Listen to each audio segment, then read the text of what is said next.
Okay, ethical, legal. Once you have things that you value, for example, again, freedom, you then have to build a set of understandings of, what freedom will actually look like in terms of how people should and shouldn't act. Okay, so that's ethics. So morals, for example, is I I highly value and think it's very much important not to kill. Okay, ethics are how that sort of plays out on the ground. Um, Ethically, I have a responsibility to not engage in violence. I have a responsibility not to engage in, the use of products that I know are going to harm people. So you have the moral of, valuing human life, and then ethics of what, sort of breaking that down, what that looks like. And the legal are the laws that stem from those ethics. I should not consume products that can harm people. Therefore, it is illegal in our society to, to buy products that are guaranteed to, or to sell products, excuse me, that are guaranteed to harm people. All right, that is a law stemming from an ethical idea, building off of a moral construct, which it stems from a metaphysical idea that all humans have inherent worth. And you see it all sort of, builds on each other until you get to this base level idea where you literally have a law and you can break the law and there are consequences of that. Okay, so law doesn't exist up here in the shadows somewhere. We create law, and law shifts and changes as we understand things differently and as we redefine who we are in the world. So as we have a different understanding of what it means to be a human person, we then reframe our morals, ethics, and then laws to have a greater understanding of that. So recently we've had a growth, a change in understanding what it means to be a human person in terms of gender.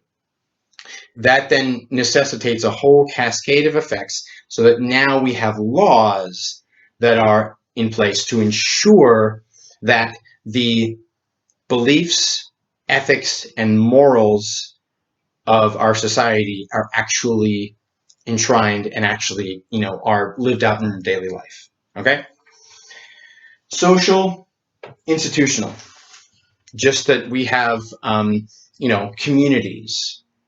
We have institutions, like, for example, marriage, but also education.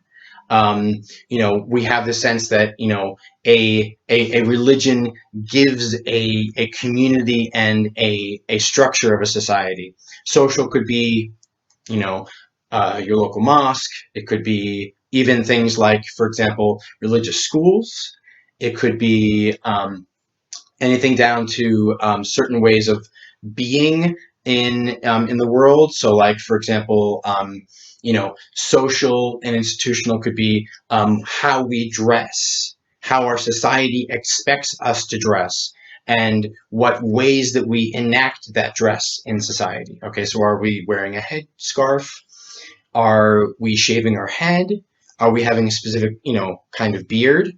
Are we not allowed to have facial hair? All of these are things that have, that societies, religious societies, and other societies, countries and empires and stuff have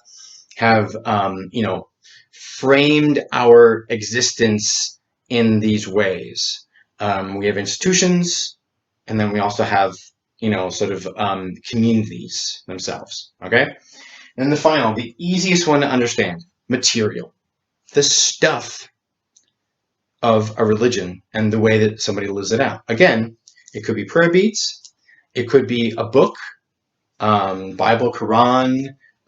It could be the 11th guru of the Sikh tradition, which is actually the sacred scriptures themselves.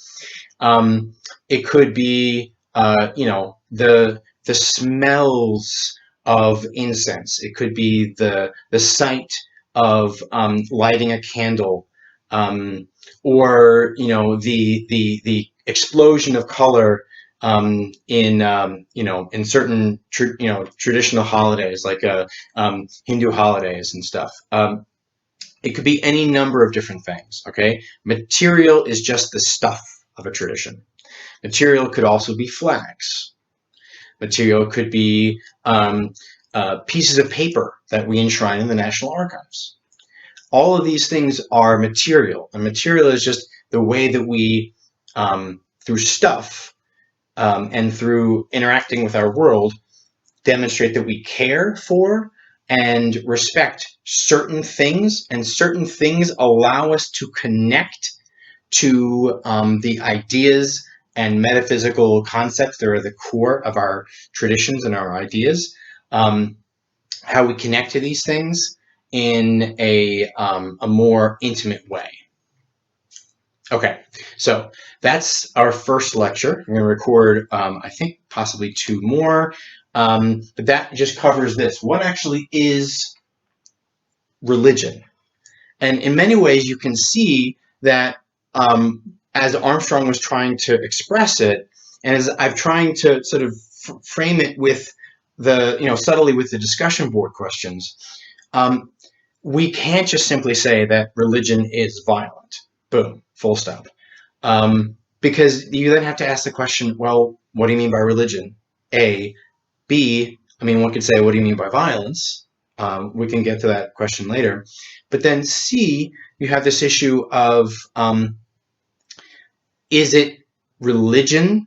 If we look at it as religion as purely a metaphysical framework of how we engage and find meaning in society, well, then the concept of the United States itself, every time that we've engaged in violent act, and every time that we've sort of defended, ourselves or our values in other settings, that is itself, a nation being violent. Whether that violence is acceptable or not, I'm not getting to the question of Augustine and the just war tradition, but just placing that aside.